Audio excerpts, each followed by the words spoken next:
So this is brought to you by the Hemlock Society of San Diego, which I do want you to know about. We are celebrating our 30th anniversary here in San Diego, and I'll talk to you in a second about how we're celebrating. It's a membership organization. You're welcome to join, and just like SDIS, we're supported by donations and memberships. Our mission is to educate the San Diego community about the end-of-life options.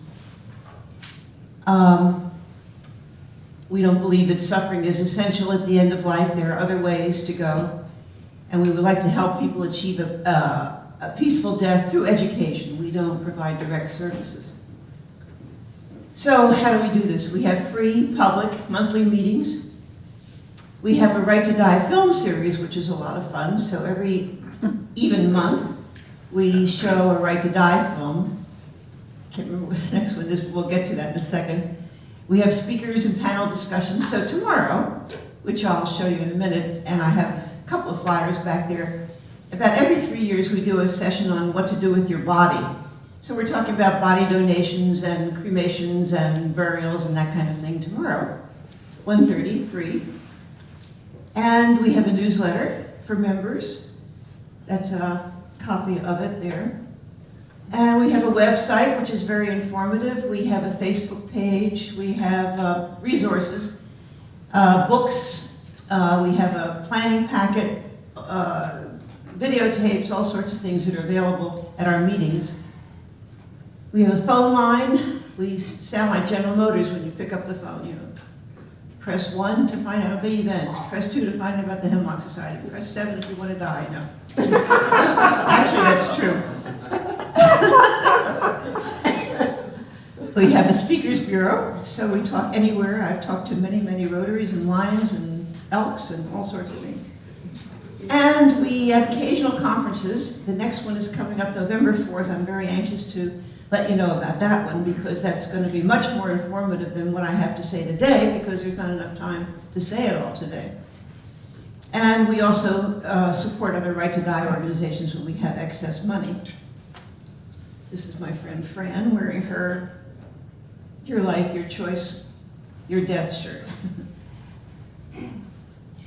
The Right to Die movement's been around for a long time, and the idea was that people with unbearable suffering should be able to choose how and when they die. There is a movement to expand the criterion beyond unbearable suffering, but we'll talk about that later, I hope. And we think that people should be able to die quickly, peacefully, with their loved ones around them, gently. We don't believe people should die in their cars. We don't believe people should jump off bridges or jump in front of trains or eat poison or hang themselves or any of those things, which unfortunately people do. We believe there should be compassionate legal assistance, preferably medical, but not necessarily, with safeguards. And one person's safeguards are another person's obstacles. So the laws we have now involve a lot of obstacles, also safeguards. So our motto is choice, dignity, and control at the end of life. Also, good life, good death. And it's amazing to me how many people who have lived a very good life have a very bad death, which is very upsetting. This is a quote from Marshall Perrin, who was the Prime Minister of the Northern Territory in Australia, which was the first, if I asked you, what is the first place to have a law passed allowing voluntary euthanasia? You would probably say Holland. The correct answer is actually the Northern Territory of Australia, thanks to Marshall. And the many wise things he said there is no rational argument for insisting that a person continue to endure pain, indignity, and suffering when they would prefer to die. That's my speech. I mean, that's really all there is to this movement, and it sounds very simple, and it's not. Having a good death is really quite complicated. Many legal barriers, religious barriers, family barriers, medical barriers, all sorts of problems with it. Okay, this is our big conference, first conference we've had in 30 years, all-day conference. I've left literature in the back. It's down at the Sheraton La Jolla. And we have three of the most famous speakers around the world. Derek Humphrey, the founder of the Hemlock Society, author of the book Final Exit, who's getting up there in years. He's pretty feeble, but he still has a lot to say. He does a blog, he does a lot of things, writes books, all sorts of things. Catherine Tucker is a young, agile woman who's coming from a conference in Rancho La Puerta. She's teaching a yoga class combined with a How to Die class. And she's a very good speaker. She was a lawyer for Compassion and Choices. She now works independently as the executive director of End of Life Liberty Project. Very good speaker. And then Rob Jonquière, by coincidence, happens to be not exactly in the neighborhood, but coming from Mexico, same conference I'm going to speak at. And he is the executive director of the World Federation of Right to Die Societies, probably the person who knows more about, first of all, what's going on in the world, which you would be surprised to find out quite a bit is going on in the world. Asia, Africa, all sorts of places that you wouldn't expect. And also, because he's a doctor in the Netherlands and practiced there, he knows how this law works in the Netherlands, which of course is the most advanced place where the law is taking place. And then we have a lot of other speakers to speak about things that I'm going to just mention today that need a lot more time to explain to you. So it's a really good conference. It should be a 3-day conference, but we knew nobody would come for 3 days. So we only have a few spots left, actually. We had a capacity of 100, and now we're up to 88. And so if you do want to come, sign up now. You can do it. I have the registration forms here or on our website. Okay, you're a very broad-minded audience to have me speak today, but most people don't want to hear anything about it, and especially those of us at the V, you know, where we don't die there, don't want to hear anything about it. And because people, of course, like me, think, well, I'm immortal and so far so good, I don't need to hear all this. Or, you know, when I need you, I'll find out about it. Or this is a morbid subject. I don't want to hear anything about this. And plus I got a 45 under my pillow, no problem. Or you talk about suicide and that's really bad, I don't want to come to your meetings. This is most people, not you people, but most people. It's not a natural thing to talk about ending your life because God will end your life when it's time, and there's a picture of God in case you didn't know. It's on Google, actually. You can find out about that. Or some people tell me this, I've got it figured out. Here's a plan. My girlfriend and I are going to figure this out, so she's going to tell me when I have dementia, and she's going to kill me, and then I'm going to kill her. Why doesn't that work? The worst part is, I'll call you when I need you, and I'm sorry to say that's happening way too often. Intelligent people who have a spouse or they're in hospice, they know they're going to die. It's 3 days before, they're dying horribly. Can you help me? No. I hate to sound hard-hearted, but really you've waited too long, and you'll see why, thanks to the law and everything else, you can't wait that long. You have to plan ahead.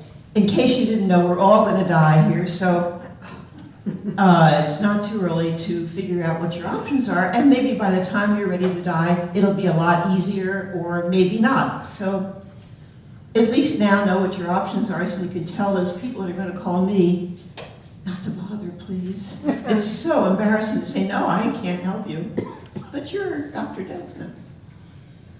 So this is, death is inevitable, bad death is not. The Economist had a whole big issue on dying. They've been in favor of assisted dying for a long time, and that's what they had on the cover. Death is inevitable, a bad death is not. If you know your options and plan ahead, it doesn't guarantee that you won't have a bad death, but it sure helps.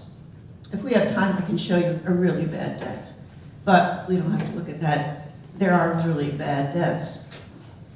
Learn your choices, discuss your wishes with your loved ones. That's cardinal rule number 1. This is a very nice family. You'll probably all have a family like this. They may even be your grandchildren. Do they know what your wishes are? Will they carry them out? I mean, we're dealing with a man now who has beginning dementia, middle dementia, I would say. And he wants to give us money, and his family has a lot of problems, actually. His son says, I hate the Hemlock Society. So, when it comes his time to end his own life with dementia, which is an extremely complicated process, he's going to have a problem with his family, and many people do. So write your wishes down and take the next opportunity you can to discuss this with your family. Tell them what you want, why you want it. If you want to live forever, you can tell them that. I mean, not forever, but if you want to live with everything done to you, spare no expense, you can tell them that too. And they may have an objection to that because they're waiting for you to die and inherit your money. But dying that way is really bad. And a lot of religious people say, I want everything to be done to me, and that is a really excruciating way to die, to say nothing expensive. But so some definitions, I'm going to go through this very quickly. We think of suicide, I'm a psychologist, and we think of suicide as an impulsive act, generally desperate, done alone, often violent, jumping off bridges, jumping in front of trains, uncertain, even when you shoot yourself. 15% of those people survive, often with brain damage, eyes blown out, all sorts of things. There are very few certain methods.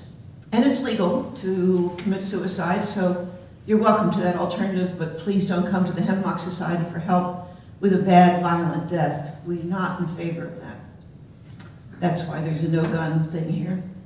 Passive euthanasia is used to be called when you refuse treatment or withdraw treatment that you're already having. Physician aid in dying is what we have now in California, or medical aid in dying, where the doctor provides the means, usually medication, but the patient does the final act. So we have that. Washington has it, Oregon has it. There's 6 jurisdictions in the United States that have physician aid in dying. And you'll see in a minute that that doesn't solve all the problems. I just gave $50 to Australia, and one of the states in Australia, because they're trying to get a law like we have now. And they're doing a great job at it. But it's not the answer to everything, so I don't want to tell them that. So there can be assisted dying that's not medical, and we'll talk about that in a minute, where there is unbearable suffering, a repeated request, and borderline legal. And we'll talk about that if we have time. Double exit. Derek Humphrey wrote a book called Double Exit, when 2 people decide to die together. I have neighbors who are in their 90s, been in love for 50 years, and 70 years, sorry, want to die together. They don't dare talk about it. But they would like me to tell them how to do it. And I'm not sure I know, but it's discussable. People do it. There was a very famous orchestra conductor in London. He and his wife died together. Admiral Nimitz, the son of Admiral Chester Nimitz, he and his wife died together. It does happen, it can happen. Although there's a lot of reasons why it shouldn't happen if one person is healthy and one person isn't. The healthy person shouldn't have to make that sacrifice, in my opinion. But there's a lot of opinions here. It's not a black and white issue. Mercy killing is causing the death of another person to relieve suffering. Maybe at their request, maybe not. Happens a lot. And often the person goes to prison, or there's an expensive legal suit. When I was in practice, I had several of those people that helped their spouses die, and sometimes spent time in jail for it. Okay, what am I doing doing this? So I was a psychologist, and I was very involved in the ACLU when I was in Georgia and Illinois and here, and so I was on the board of the ACLU of Los Angeles when we had a case of a 28-year-old quadriplegic woman. She didn't want help in dying. All she wanted to do, this was 1983, was to stop eating and drinking. And she admitted herself to Riverside Hospital and told them that she was going to stop eating and drinking. And at that time, in 1983, you couldn't do that. So the ACLU took her case, and I was a forensic psychologist. I went to evaluate her. She was absolutely of sound mind, a very unsound body. I mean, she couldn't do anything with her body. And several other shrinks evaluated her, and one of them said, if there were pills on your night table, would you take them? And she said, if I could take them, I wouldn't need to die. She couldn't even do that, even reach over and do it. So that was 1983. Actually, we lost the case. She won the appeal later. And just parenthetically, in 1990, the Supreme Court of the United States, in an unrelated but also a young woman case from Missouri, ruled that every American has the right to refuse any unwanted medical treatment. In case you didn't know that, you can refuse any unwanted medical treatment, refuse to start it, or you can stop it. And that included, the first time that the Supreme Court ruled on this, food and hydration. So that has become an option since 1990, and the woman that I'm talking about, Elizabeth Bouvier, whose case we had, is still alive because for her that's a very painful way to die, as it is, as it can be. We'll talk about that later, I think. So in 1986, I had a big conference here with the medical school and the Bar Association and the ACLU, and I invited a lot of people from across the country, and Derek Humphrey came. I invited him, and I had never met him before, never heard what he had to say. And everybody else talked about advanced directives and all that stuff, which we already had since 1976 in California. And it was pretty boring, I thought, until Derek spoke. And he talked about why there should be assisted dying and why people shouldn't have to die in their cars or jump off bridges. And he had helped his wife die. She had cancer. They were living in the UK. And he talked about that. And even though I had been talking about this for 3 years before that, it was like an enlightenment to me. Because I thought, okay, if you want to die, jump off a bridge or do something, but don't bother me about it. Why do you need a law to die peacefully? Well, you do. And you need a lot of things to die peacefully, and people should die peacefully. And to me, that was an amazing talk. So, while he was here, we passed a sheet of paper around. Oh no, that was after. I invited him to come the following 6 months from now. So I asked him, could we start a Hemlock chapter here? And he agreed, and then came again to the Unitarian Church, and we passed a sheet of paper around who wants to be on the board, and we still have 3 of those people, me and 2 other people, still on the board 30 years later. Some of them didn't quite make it to this point. So that was 1987, and then 1996, Derek had resigned as head of the National Hemlock Society after his book Final Exit came out, and we'll talk about Final Exit in a minute, I think. I became head of the National Hemlock Society, so I was there for 10 years and started the Caring Friends program, because in that ensuing time there had been lawsuits. Catherine Tucker, whom you will hear if you come to our conference, had taken the case to the Supreme Court of the United States, lost the case after years and years of litigation, won the case in the lower courts. Supreme said no. And meanwhile, people are calling us and saying they want to die peacefully. How do we do it? And we say, well, read the book, read Derek's book, Final Exit. Good, have a good journey. That was, to me, a disgrace. I mean, we're the Hemlock Society. Many people call us and say, well, you're the Hemlock Society, aren't you? Come over and kill me. No, we're not like that, but my clients used to say that too. But we needed to do more than that for people. So I started the Caring Friends program, where we train first year 28 volunteers around the country to go to people's homes. We would pay their expenses and talk about the alternatives and be there when the person died later. And 1999 was the Kevorkian trial. Kevorkian had been operating all this time. I went to the trial. A whole other story. Maybe I'll give a lecture on Jack Kevorkian someday, who is my hero, I have to say. And then he was jailed. But in 2004, our board decided, well, a year before, that the chairman of the board said, I can't be chairman of an organization that has a poison weed as its logo. We have to change the name. And so we went through that for a year, came up with end-of-life choices, and then the following year, the board decided to merge with a smaller organization called Compassion in Dying. The resulting organization is Compassion and Choices. And many of you who think you're contributing to the Hemlock Society are probably contributing to Compassion and Choices, which is a good organization, national, does not need your money, excuse me, it has $25 million, but are doing good work changing the law. But they have a very fixed idea of what dying should be like. It should only be for terminally ill people, should only be medical assistance, and I forget what else, but it's pretty rigid, and we feel that any option that will achieve a good death is what people need to know about, and that's what our conference is about. Compassion Choices would never have a conference like we're having in November, and did not like Jack Kevorkian, of course. So in 2005, after the merger occurred and Hemlock was out of business, we started the Final Exit Network. It's another national organization. There's some literature from it in the back, a nonprofit too.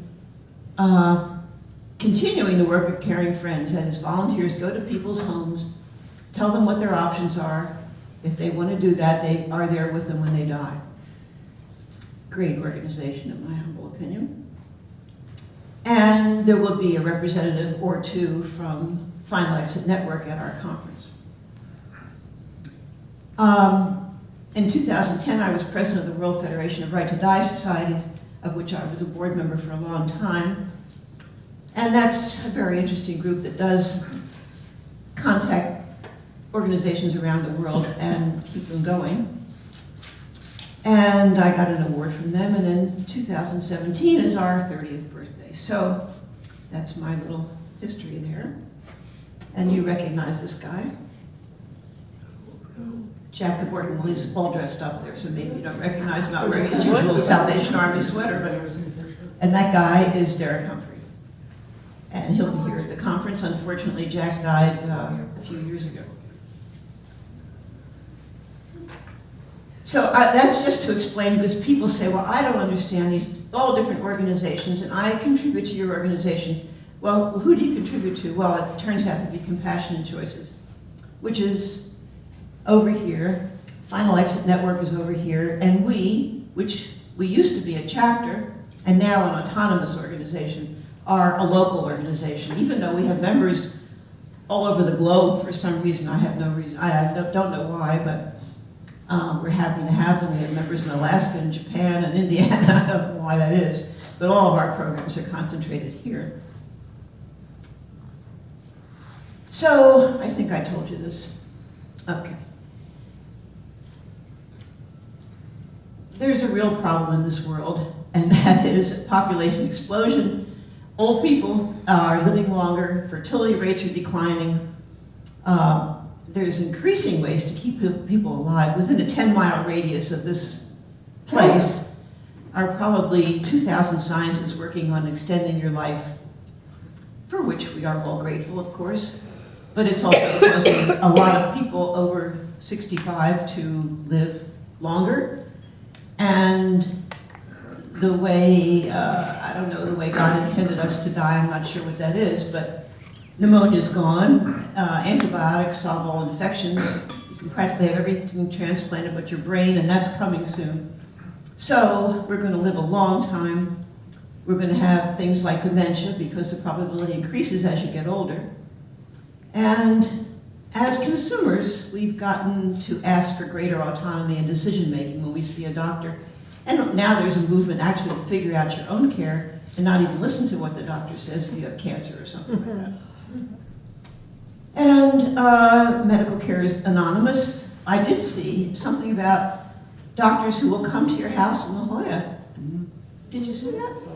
Very interesting. But that's sort of gone by the board in most cases. And so it's very impersonal medical care and a lot more democratic in a way, because we go to our doctors and say, but I saw this on the internet, why don't you give me this or that?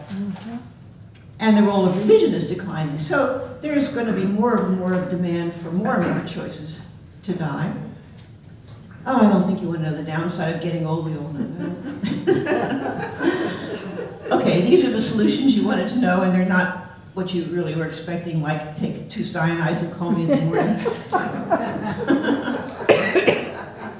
So these solutions have been going on. Advanced Directives 1976, first time ever passed in California. And all the other states looked at us and said, those people are really crazy. You're going to write out your medical wishes? Oh, this is really bizarre. Now, of course, every state has an advanced directive. Again, in California was the first state to say, well, we can designate somebody to speak for us in our durable power of attorney for healthcare, 1983. And the other states thought, well, if this other thing wasn't crazy, this is even crazier. I designate my son to speak for me, and he's going to inherit all my money. Does that make sense? Yes. Because I don't want the Pope speaking for me, I don't want my doctor making the decision, I don't want my neighbor, I just want the person I designate. And if I can't speak for myself, that's the person. So now every state has durable power of attorney for healthcare. That's considered an advanced directive when you have your living will and your durable power of attorney for healthcare, which of course you all have done that, right? Mm-hmm. Also, not an easy thing to do, to make decisions about what you're going to want when the time comes, because you could change your mind. And if you're competent and you have the capacity, you can change your mind. But if you're not competent, somebody's got to speak on your behalf. And they should have a written document, and they should have talked to you about what you want. And I know a lot of people, and Hemlock, all the other Right to Die organizations, same thing. Mostly, maybe 2/3 are older women alone. And not wealthy necessarily. And they don't have someone to speak for them. We've been working on that problem now for 30 years. We're getting closer, I think, but it's really important to have somebody that you know and trust who, even if they don't agree with you, know what your wishes are to intervene for you. And we may eventually get into lawsuits about situations where the advanced directive is not honored. And we hear from a lot of people about that. You know, I told them not to set my mother's hip if she fractures her hip because she has advanced dementia. And they did. So a lot of these things go on that should be litigated or solved or resolved or something. You can, the other advanced directive is the POLST. How many of you don't know the POLST, what I'm talking about? Physician's Orders for Life-Sustaining Treatment is what it stands for. In other states, it's called something else. Not every state has one. It is more of a legally binding document than the advanced directive because it has to be signed by your doctor and witnessed. And it has a lot of options. By the way, we have, I have a lot of materials here. We have put together a planning packet that we have available at our meetings. It has these documents in it, so the POLST is always pink.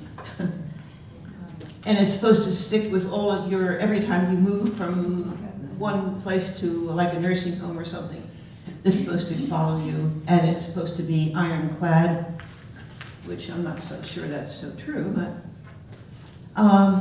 you should look into it. It's supposed to be for people who have only a year to live, but there's a lot of reasons why other people should have it too, and mostly because it's the law. The other advanced directive is the law too, but it doesn't really have teeth. The main reason I have to say why advanced directives are not honored, anybody know why? Well, first, the request may be unreasonable. I remember we had a board meeting, I asked everybody to bring their advanced directives in, and my vice president, brilliant woman, said, if I'm ever in a coma, I don't want any more treatment. No, that's wrong.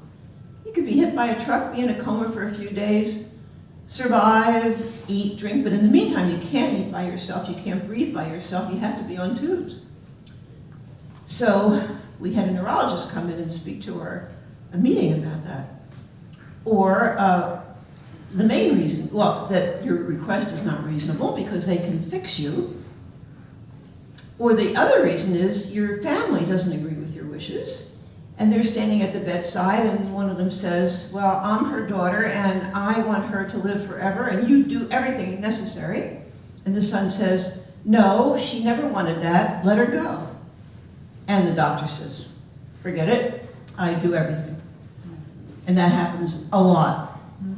So, nothing is simple. You have document passes in the law and everything, and then it gets really complicated. Do not resuscitate orders. How many of you have do not resuscitate orders? No, you don't. Where are they? On your refrigerator? No. No. What if your heart stops here? Do you have, anybody have a do not resuscitate bracelet or necklace? No. So, if your heart stops here, you will be resuscitated. And whether it's on your refrigerator or not, it's not going to do you any good. Whether your post is there or your advance directive is there or whatever. Don't get it tattooed on your chest. It's not. I'm sorry, I didn't dig out a picture of those because I've seen some gorgeous ones. But they're not legal documents, folks, so your doctor has to sign the DNR order and after. And it's all available. It's available on here and it's available online, DNR California. You can download it, get your doctor to sign it, send a copy, Xerox copy to the Medical Alert Foundation. They'll send you a catalog, you can order your medallion or your bracelet. Then you won't be resuscitated because when they start opening your chest, they'll see the medallion. Otherwise, you don't have a DNR order. We could talk about why you should and shouldn't have, but time is going by very quickly. You can refuse, as I said, any unwanted medical treatment, and you can have treatment withdrawn. That's the same law for both situations, although it's much harder to withdraw treatment once it starts. And hospice is a wonderful situation, services for people who have 6 months or less to live. How many of you have had experience with hospice? And how many of you had good experiences with hospice? Any bad experiences with hospice? Well, that's about the ratio that I've seen before, like 1 out of 15 people have a bad experience with hospice. We don't have any argument with hospice, except that hospice neither prolongs nor hastens death. And some people would like it hastened already, you know. I've been in hospice for 3 months now, when am I going to die? Hear that a lot. And they will not facilitate your death, they say.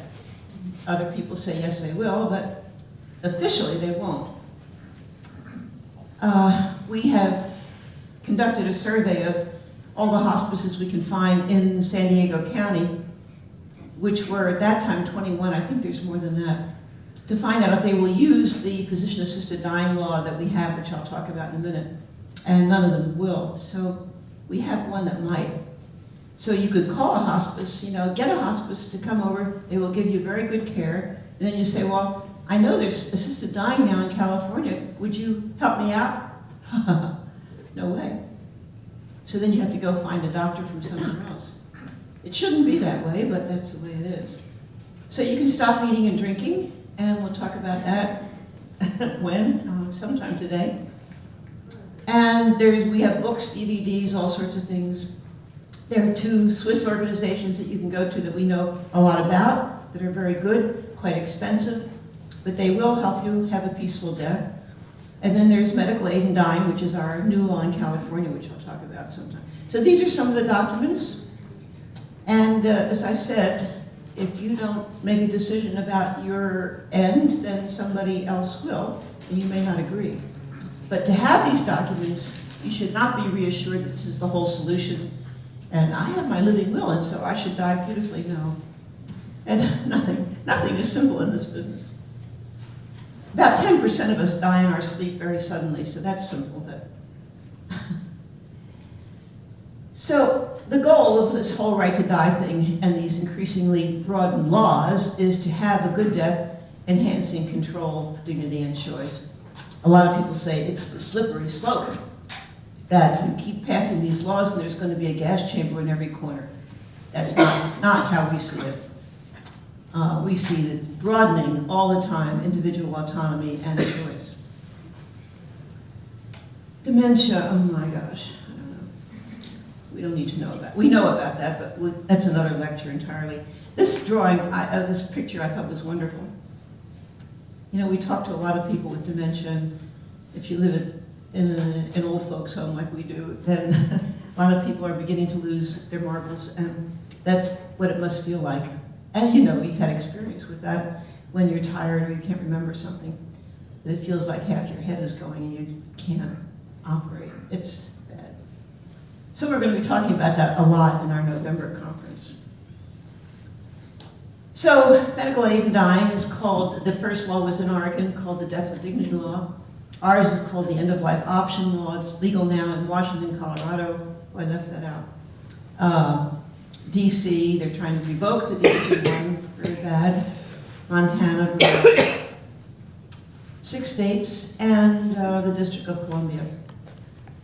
And at the same time, our law went into effect here in California, and that was a big victory for us to have such a big state have assisted dying by doctors. It's a real plus. I'm going to talk about how difficult it is, but the fact that we have it is a plus. Canada passed a law at the same time, applies to the entire country, and permits voluntary euthanasia, which is, you could ask for a lethal injection, as well as taking medication on your own. And the criteria are much better.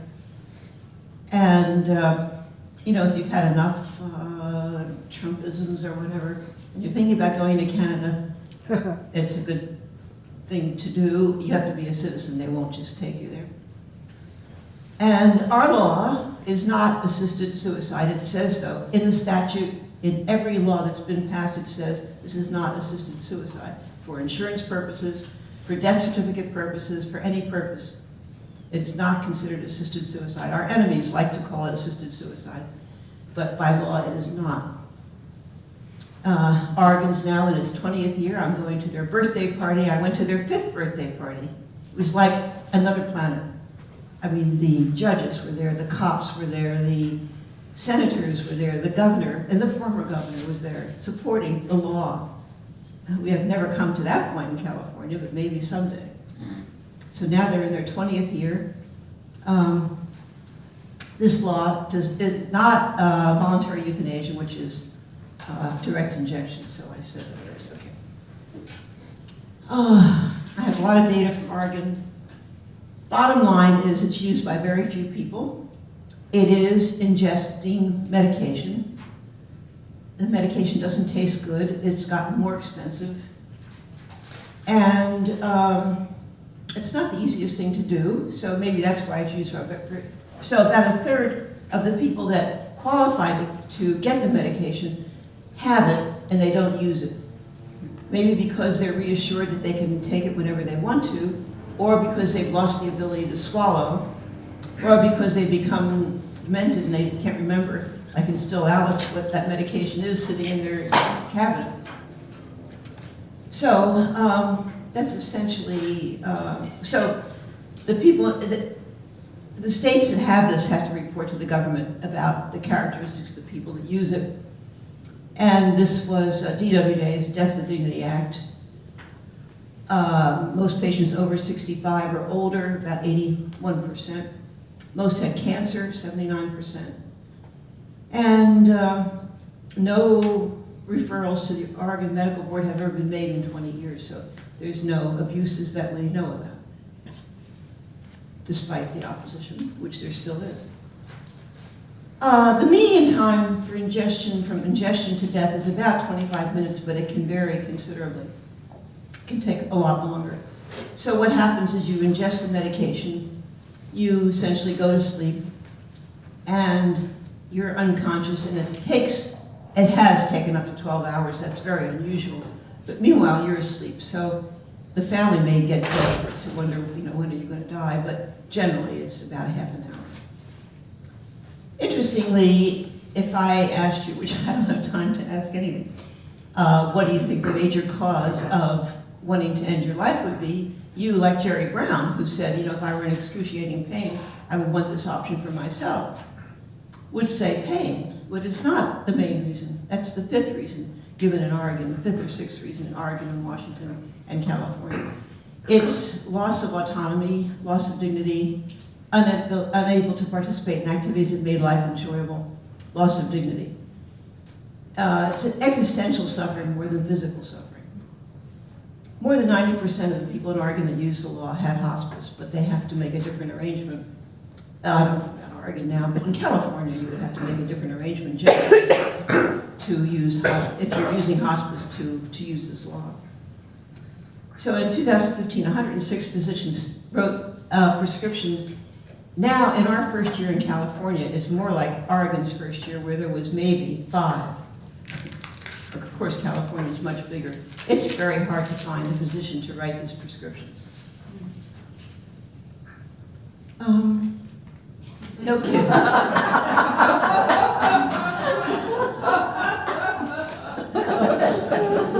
So people are always asking me where the kit is, and there ain't no kit. There used to be where you could get, there was a woman in San Diego who manufactured these, she made them herself, these wonderful plastic bags to put over your head if you're going to use the helium method. And they were great. She was busted by the FBI. I wrote a play about it called The FBI and the Bag Lady. We'll have it performed here at special request. But even that kit doesn't come with the nitrogen or anything else that you have to use. Do you know who she is? Yeah. Oh, yes. So she's responsible for our End-of-Life Option Act here in California. 29 years old, had a brain tumor. I have a tape of a man dying from a brain tumor. It is unbelievable. I got it from the Australian Association, just came in my email today. Unbelievable. The agony that he's going through, and his wife and his daughter. She knew that that was going to happen to her. The doctors told her, she read about it, and she knew that if she was in hospice that she would have to live to the very end, and she didn't want to do that. She was having severe headaches, she was having trouble walking, having seizures. A lot of things were already happening to her. She was relatively newlywed. She'd been married for under 2 years. So what they did, they lived in California. Her mother lives in Carlsbad. By the way, we tape, thanks to Ken, we tape our presentations that we do at Hemlock. And she gave a very good presentation about 6 months ago. You can see it on our website. And wrote a very good book about her, about Brittany. So what they did, her mother, her stepfather, and her husband rented a house in Oregon, which you can do in California too. Just have a rent certificate that proves you live here. And they got a doctor, and they got the medication. And she said, I'm doing this November 1st, 2015, which is exactly what she did with her loved ones there. But fortunately, she taped herself talking about why this was important and why she would have preferred to do it in California. So that tape was shown to the legislature, and that was very convincing to them that we need a law here so people don't have to go to Oregon to die peacefully. So thank you, Brittany. I don't know how many of you ever saw this. It was on PBS, I think, How to Die in Oregon. It's an award-winning documentary. We've shown it, of course, in our movie series. You can rent it. Hospice care, as I said before, is very good. There's a bunch of them. You should make sure about their religious orientation. They're very good at providing pain medication, but you have to weigh that against being knocked out sometimes because you are so over-medicated. Not always. They are very good at supporting the family. They're very good at bringing the right bed into your home, but they will not hasten death. And they are not in-home caregivers. You have to hire those people separately. They may come to your house a couple of hours a week, and that's about it. And of course, you have to be terminal, 6 months or less to live, and the expenses generally are covered by Medicare.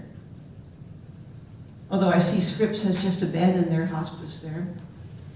And I asked my Scripps doctor, what happens if I want to use the End-of-Life Option Act? And he said, you just have to talk to the hospice department. I said, you can't help me? He said, no. So now there's no hospice department, so I have to make more inquiries. Mm-hmm. So the new law, the End-of-Life Option Act, is tremendously competent. That's the first obstacle. Terminally ill, 6 months or less to live, adults, residents, and that's determined by 2 doctors who have to confirm that you're terminal and competent. Hard to find those people.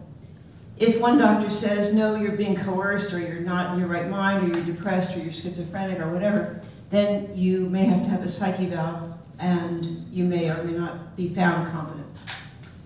After all that, or during all that, there's a 15-day waiting period, and you have to make 2 oral requests and 1 written request. These are safeguards. These are obstacles. Proof of residence is fairly easy. So even renting property is enough. California tax returns. Okay, and so after 15 days, the doctor writes a prescription. It's not that he comes to your house and shoots you, gives you a shot. In Canada, yes. In the United States, no. Gives you a prescription for a lethal drug. You have to wait 2 days to get that. Find a cooperative pharmacist, and there is one in San Diego. And ordinarily, if you don't have a cooperative pharmacist, you have 100 pills and you have the capsules, you have to empty them. But this pharmacist will provide a slurry, empty the medication, mix it with something that you can, maybe mix it with juice or something and drink it fairly easily. It tastes horrible though. And you die peacefully, as I said before.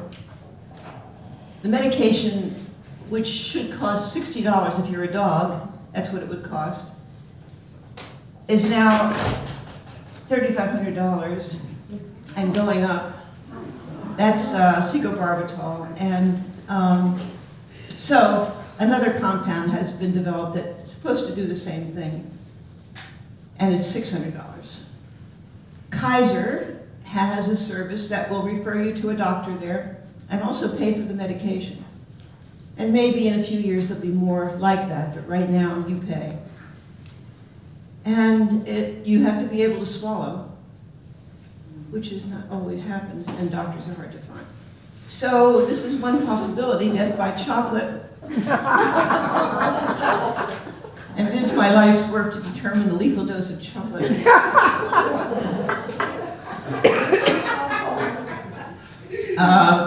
Anybody who wants to join me in my research, let me know. Good. So the other way to die, another way to die, is by refusing food and fluid.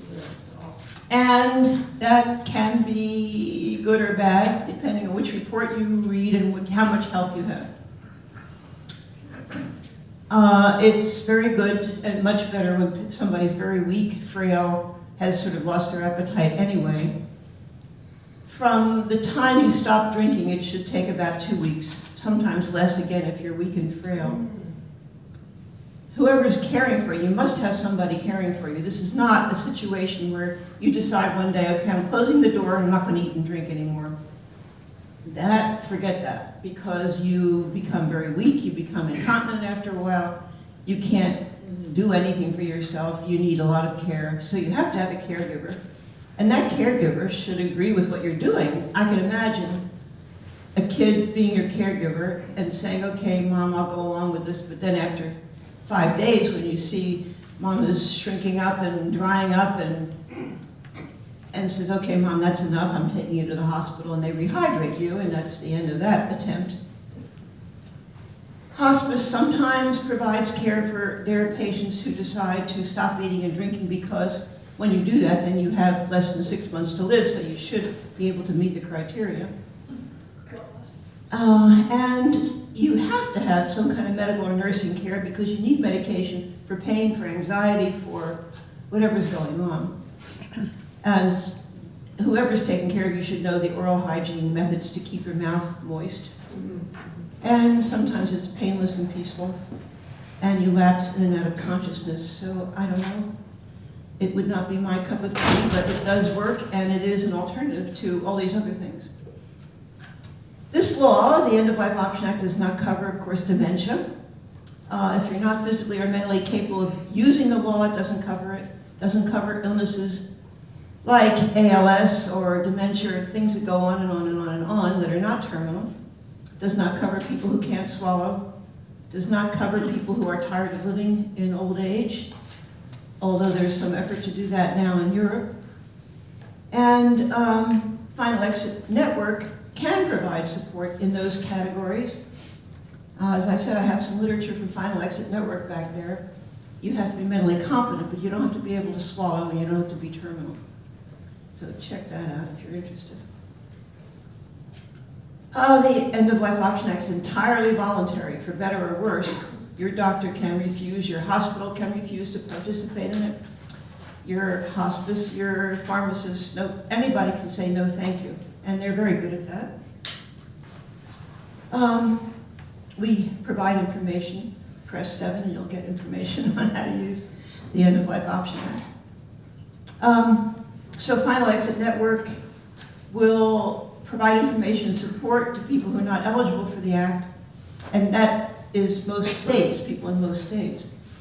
You cannot go to the Netherlands. Oh, no. No, if you're not a citizen of those places, you can't go there, but you can go to Switzerland. So Switzerland does not have voluntary euthanasia in the sense you get a shot, but you can get the medication. And there's 2 places there's 4 places now, but 2 of them we recommend, Dignitas in Zurich, and Life, blocking here, forget. I can't remember. But the other one in Basel, and we know both of those people, we know those operations. We're going to talk about that at our conference. It's cost about 10 grand, and of course you have to be able to travel to Switzerland. One way. Hemlock, when we know of a cooperative doctor or hospice or doctors or whatever, we can make a referral. This is Bob Ooslander, who many of you know. He's helped a lot of people at the V and around. He couldn't be here today, but his for-profit operation is called Integrated Medical Care. He will speak at the conference. He will speak on 2 things. One is the End-of-Life Option Act, which he will sign the papers, have a second doctor sign the papers, and make sure that you have done everything you need, get the medication. And he will also help people who are deciding to refuse food and hydration. He is a major asset. We hope to add more doctors to his name, but right now he is it. This is what a young woman in Oregon said. I want to do it on my own terms. I want to choose the place and time. I want my friends to be there. And I don't want to linger and dwindle and rot in front of myself. I want to go out with some dignity. A lot of attention is being paid to this. I think there's a Right to Die conference every week now all over the world. I try to make as many of them as I can, but it's almost impossible. Big goings on in Australia now. Bishop Spong, Episcopal Bishop, formerly of Newark. If and when a person arrives at that point in human existence when death has become a kinder alternative than hopeless pain, and when a chronic dependency on narcotics begins to require the loss of personal dignity, then the basic human right to choose how and when to die should be guaranteed by law and respected by our communities of faith. Yay. If you have a community of faith, I'm happy to speak to your church, whatever denomination it might be.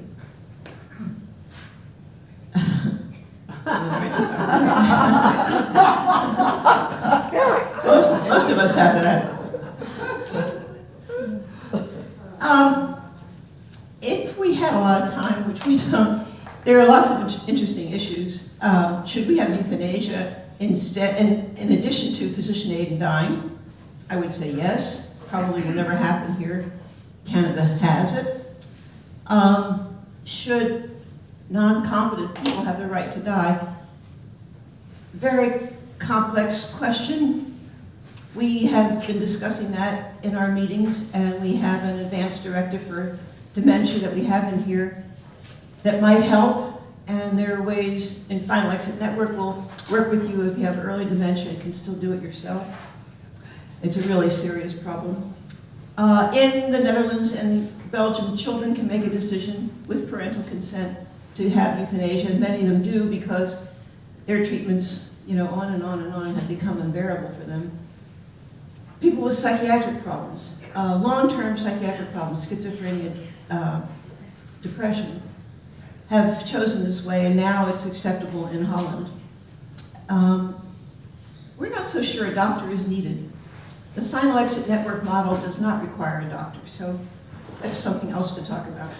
Do-it-yourself methods, I think that's really what you all want to know, and I don't have anything to recommend. Derek Humphrey is the founder of the do-it-yourself idea. In writing Final Exit, now in its 3rd edition, he's listed all the do-it-yourself possibilities that are reliable. You don't want to take cyanide, you don't want to take something that's going to leave you in worse shape than you were before. So it is a very tricky area to discuss. I'm not very good at it because I don't know too many ways. I mean, we could tell you how to get something from China. We don't know what the something is. You might not get anything because you might just send your money and not get anything. It's all very difficult to do it yourself. Psychological concerns. Okay, so our friend that wants to give us a lot of money, he's losing his memory. His son says, well, what he's really experiencing is fear and anxiety, and he doesn't want to die. He just wants to stop being so fearful. Okay, and besides that, our grandmother has advanced dementia, but we love her, and we want her around because my grandchildren want to know her, even in her demented state. Okay, he says we should have a required mental health evaluation for everybody. I've been working on developing this law since 1990, I think, before that actually. And we've always discussed whether there should be a required mental health evaluation. And as a shrink myself, I do not want to shrink at my bedside, no. It used to be when you got an abortion, you had to talk to a shrink. I did that, that was horrible. And none of the laws require a shrink. In this country, in Canada, in Europe, none of the laws require a shrink, but many people think that that should be a requirement. And then what do you do about family objections? We had this problem in the Caring Friends program. We have it in Final Exit Network where somebody is very anxious to die and the family says no. And we are trying to consult with the family because otherwise we'd get in trouble with the law. Final Exit Network does. So it's a real problem. Oh, I want my grandmama around forever. I did this before I became enlightened. My father had congestive heart failure. And he was in Florida, I was in Atlanta.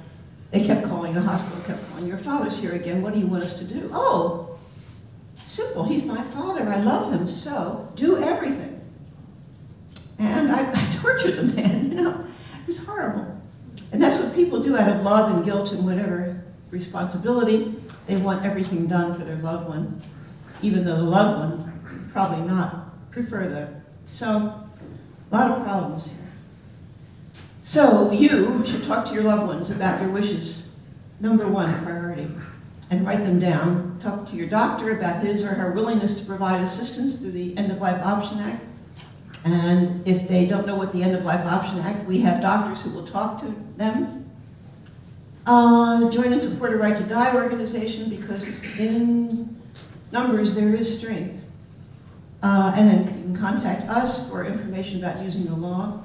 We have our meetings the third Sunday every month at 1:30. On even months, we have our Right to Die Film Festival at the Mission Valley Library. And the odd months, we have lecture or panel discussion like tomorrow on what to do with your body at the Scottish Rite Center in Mission Valley.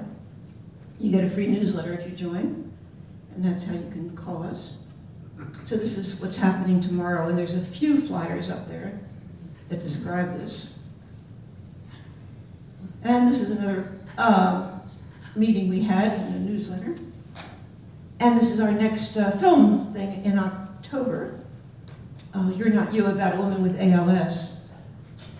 Not just any woman, but Hilary Swank, who's a wonderful actress.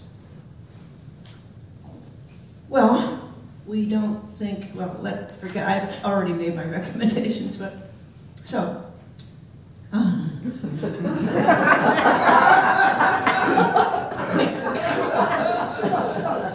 can't answer that one. So, if we have time, if you're still sitting and your rear end is not hurting you, we can have a discussion about this. But thank you very much for inviting me. I think that's very gutsy.